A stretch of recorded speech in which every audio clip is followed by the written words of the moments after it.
ভাই ও বোনেরা, একটু হাততালি দিন, জোরসে হাততালি দিন সাবেক বিশ্ব চ্যাম্পিয়ন স্পেনের জন্য। বিশ্বমঞ্চে তারা যা দেখালো, একেই তো বলে রাজকীয় পারফরমেন্স। ফিফা র্যাঙ্কিংয়ের 67 নম্বর দল কেপ ভার্দের বিপক্ষে 74% বলের দখল রাখে গোলমুখে 27টা শট নিয়ে ম্যাচটা তারা কি সুন্দর 0-0 গোলে ড্র করে মাঠ ছাড়লো। সোশ্যাল মিডিয়ায় অনেকেই চিল্লাচিল্লি করছে স্পেন নাকি এবার বিশ্বকাপ জিতবে। আমি বলি, ভাইরে ভাই, এরা যদি আজকের মতো ফুটবল খেলে বিশ্বকাপ চ্যাম্পিয়ন হয়, তবে আল্লাহর দোহাই লাগে এই দলের আর চ্যাম্পিয়ন হওয়া লাগবে না। ট্রফিটা কাতার বা আমেরিকার কোনো জাদুঘরে রেখে দেওয়া হোক, তাও ভালো। এই ফুটবল দেখার চেয়ে রাতে ঘুমানোর আগে ললিপপ চোষা অনেক ভালো। এবার আসুন ম্যাচের একটু ভেতরকার রসালো গল্প শুনি। স্পেনের মেন স্ট্রাইকার ছিলেন মিগেল ওয়ারজাবাল। তো আমাদের ওয়ারজাবাল ভাই প্রথমার্ধের প্রথম 31 মিনিটে ঠিক কী করেছিলেন জানেন? তিনি প্রথমার্ধের প্রথম 31 মিনিটে একবারের জন্য বল স্পর্শ করতে পারেনি।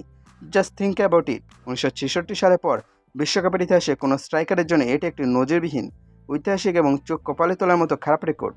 মাঠে 31 মিনিট ধরে একজন স্ট্রাইকার কি করলেন? কেপ ভার্দের বাতাস খেলেন নাকি মাঠের ঘাস কাউন্ট করছিলেন? আর দোষ তো বেচারা একার না। ইউরো 2024 যে লামিনে ইয়ামাল আর নিকো উইলিয়ামস ঝড় তুলেছিল, তারা তো চোটের কারণে শুরুর একাদশে নাই। ফলে স্পেনের উইং খেলা দেখে মনে হচ্ছিল ডানা কাটা দুইটা মুরগি মাঠে ছেড়ে দেওয়া হয়েছে। উইঙ্গার আর মিডফিল্ডাররা বল নিয়ে নিজেদের মধ্যে এমন ধীরগতিতে পাস দিচ্ছিল যে স্ট্রাইকার ওয়ারজাবাল বক্সে দাঁড়িয়ে দাঁড়িয়ে হয়তো মনে মনে বলছিলেন, ভাইরে তোরা খেলা শেষ করে আমাকে একটু ডাক দিস, আমি একটু ঘুমাইনি। এবার শুনুন স্পেনের ফুটবল ইতিহাসের সবচেয়ে বড় অলৌকিক এবং অবিশ্বাস্য পরিসংখ্যান। আমরা সবাই জানি স্পেন পাস দিতে ভালোবাসে, কিন্তু পাস দিয়ে যে গোল করতে হয় এই তত্ত্বটা তারা বোধহয় ল্যাবরেটরিতে টেস্ট করতে ভুলে গেছে। পরিসংখ্যান বলছে 2022 সালে বিশ্বকাপের জাপানের বিপক্ষে 11তম মিনিটে গোল করার পর থেকে আজ পর্যন্ত বিশ্বকাপে স্পেন কোনো গোল ছাড়া টানা 2500টি পাস সম্পন্ন করছে। 2500টি পাস, কোনো গোল নাই। ভাইরে ভাই, এই 2500 বার পাস না খেলে প্লেয়াররা যদি একে অপরকে 2500 বার ফেসবুকে ফ্রেন্ড রিকোয়েস্ট পাঠাতো, তাও বোধহয় একটা আধটা অ্যাকসেপ্ট হতো। এদের পাসিংয়ের স্টাইল দেখে মনে হয় তারা গোল পোস্ট চেনে না, তারা চেনে শুধু পাসের সহযোদ্ধাকে। বল পজিশন 74% হলে কী হবে? বক্স থেকে স্পেনে পুরো টিম এমনভাবে খেই হারিয়ে ফেলে যেন তারা বক্সে গোল করতে না, বরং কেপ ভার্দের ডিফেন্ডারদের সাথে কোলাকুর্তি করতে ঢুকেছে। এদিকে কেপ ভার্দের কোচ বুবিস্তা ভাই তো জানতেনই স্পেনের সামনে গিয়ে যদি বুক ফলাইয়া অ্যাটাকিং ফুটবল খেলি তবে স্প্যানিশরা টিকি টাকা দিয়ে আমরা বানিয়ে ছাড়বে। তাই তিনি কি করলেন? বক্সের ভেতর সোজা 5জন ডিফেন্ডার দাঁড় করিয়ে একটা আস্ত লো ব্লক বা লোহার দেওয়াল বানিয়ে দিলেন।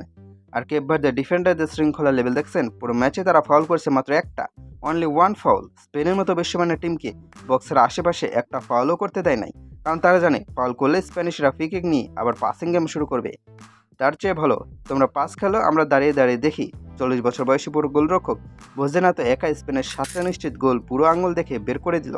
তো পরিশেষে সাবেক বিশ্ব চ্যাম্পিয়ন স্পেনের প্রতি আমার একটা আকুল আবেদন, ভাইজানরা দয়া করে এই ধীরগতির আনুভূমিক পাসিংয়ের ঘুমানোর ওষুধ ফুটবল খেলা বন্ধ করেন।